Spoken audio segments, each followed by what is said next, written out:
The U.S. should not end its war on drugs. By Nellie Kirk, Rhiannon Uller, Logan Stacy, Aaron McQuillan, and Michael Moore. Drug trafficking is a global problem affecting communities everywhere by the illicit trade, use, and possession of these harmful illegal substances. The U.S. should not end its war on drugs. Drug use has been around for centuries, and accordingly so has restrictions on these drugs, most notably the Prohibition era in the United States.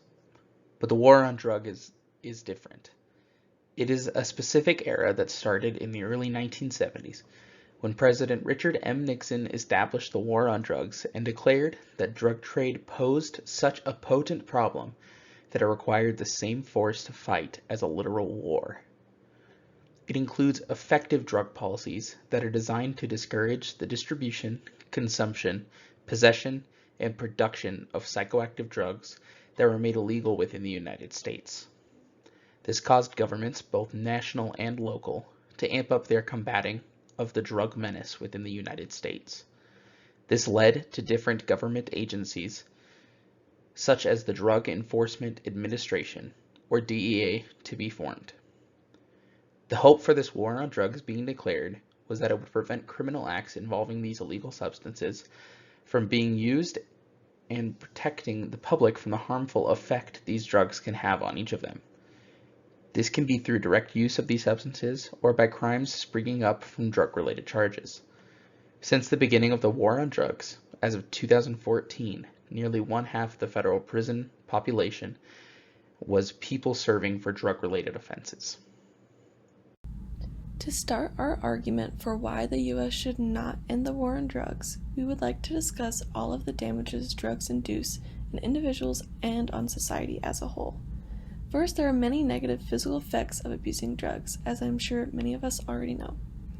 There are different effects from different drugs, but in a general sense, some effects include a weakened immune system, which increases the risk of illness and infection, heart conditions ranging from abnormal heart rates to heart attacks, collapsed veins and blood vessel infections from injecting drugs, nausea and abdominal pain, which can also lead to changes in appetite and weight loss, increased strain on the liver, putting the person at risk of significant liver damage or liver failure, seizures, stroke, mental confusion, and brain damage, lung disease, and problems with memory, attention, and decision-making, which can all make daily living more difficult. Heroin is considered to be one of the most addictive and life-ruining substances. Physical changes in heroin addicts can be weight loss, abscesses, which are painful sores, cellulite caused by continued piercing of the skin through repetitive injections, scabs on the skin, dark spots, and tooth decay. Each of the 8 photos shows the same person. On the left shows before heroin use, and on the right shows the same person after the use of heroin. The physical differences in their faces are easily noticeable and should serve as a frightening warning of heroin's effects to most individuals. The effects of drug abuse are not just limited to the user. It can bear a significant impact on friends and loved ones.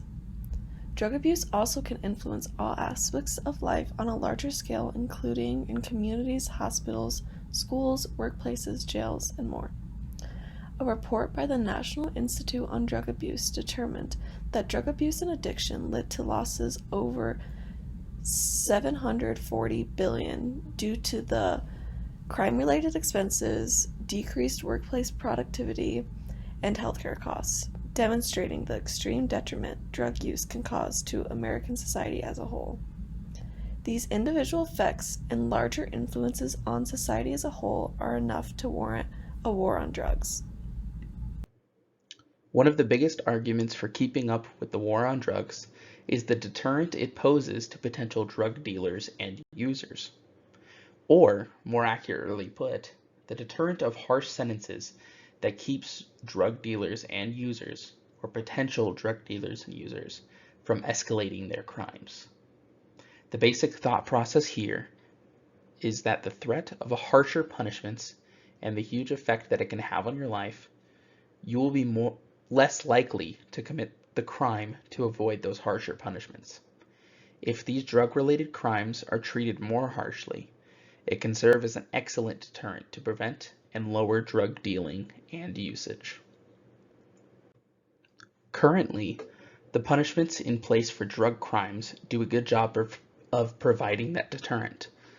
Examples can be seen in this chart from the DEA Drug Abuse Resource Guide. Crimes as simple as possession of any of these extremely harmful drugs listed results in at least 5 years in prison. For most people, just the possibility of that lengthy sentence makes them want to stay far away from any kind of drug usage. However, according to that same study by the Minnesota House of Representatives legislation, there are several parts that must be in place for the deterrent to work: certainty, celerity, and severity. To accomplish these, all branches of the justice system must be working together. Otherwise, many criminals would certainly escape the capture of isolated police departments, and bogged down prosecutors would not be able to provide swift punishments for those apprehended. Therefore, without the backing and resources provided by the War on Drugs campaign, individual agencies would not be able to properly combat the rampant drug problems within these communities, and the efficiency of the deterrent provided by severe sentencing would be greatly reduced. In just the first 25 years, the effectiveness of the war on drugs can be seen. In 1999, 14.8 million Americans were drug users, down from the peak of 25 million users in 1979. Also, as quoted from Harvard, most people are in prison for multiple offenses, including illegal drug use. Some people plead down to a drug use conviction when a lot of other charges brought them to the prosecution in the first place. Very few people are in prison for drug use alone. We will argue that because of the severity of the punishments imposed, many new innovative solutions have came about that otherwise would not have been necessary or even considered. When Nixon imposed these harsher punishments, he could not possibly have foreseen just how many arrests it would result in. Therefore, even though this program did help create the problem of overcrowded prisons, it also did a lot of good and simply needs to be adjusted, not completely revoked. And many of these innovations would have never been thought of without it, like arming police officers with naloxone, which is a drug used to treat overdose in emergency situations. We are going to discuss two alternate solutions to drug offenses that resulted from the war on drugs. First, drug courts, and next, the law enforcement assisted diversion programs. Drug courts are specialized court programs that can reduce recidivism by sentencing defendants to substance use treatment, supportive services, and supervision and monitoring instead of incarceration. Nationwide, there are more than 3,100 drug courts. Interviews with drug court participants show significantly lower rates of reoffending at 40% as compared to comparison groups at 51%. Specifically, drug court participation reduced future incidents of drug-related offenses as well as property crimes. A longitudinal study in Oregon found that the program had long-lasting benefits.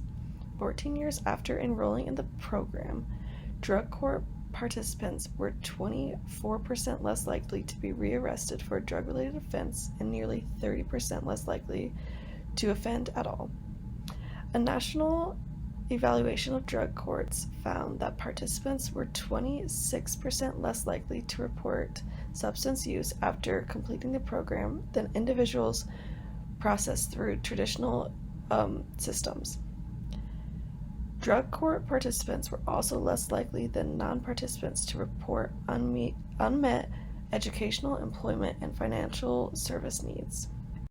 Law enforcement assisted diversion, or LEAD programs, allow officers to divert individuals to treatment or social services, rather than making low-level drug arrest. The model was pioneered in Seattle, where it yielded very positive results. Individuals diverted through the LEAD program were 58% less likely to be arrested as compared to similar individuals processed through the criminal justice system. LEAD is associated with significant increases in housing and economic stability. After being referred to LEAD, participants were 33% more likely to have an income or benefits, 46% more likely to be employed or in vocational training, and 89% more likely to obtain permanent housing as compared to the month prior to referral. For every month individuals had stable housing, they were 17% less likely to be arrested. For every month of employment was associated with a 41% decrease in likelihood of arrest. On average, LEAD participants spent 39 fewer days in jail per year and were 87% less likely to be incarcerated in prison than comparison groups. For each participant, LEAD was associated with a $2,100 annual reduction in criminal and legal system cost.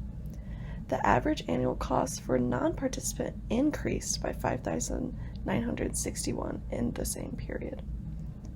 These kinds of programs are highly successful and could easily be implemented into the war on drug policies for select candidates. This way we are still maintaining a deterrent for those who need it, but for those who generally just need help, there are options in place. After all, the systems were set up in the 70s alongside disco and tie-dye. Some things are important enough to last decades, they just need to be updated to fit in these new circumstances. The first counter-argument we are addressing is that the war on drugs had a racially motivated background.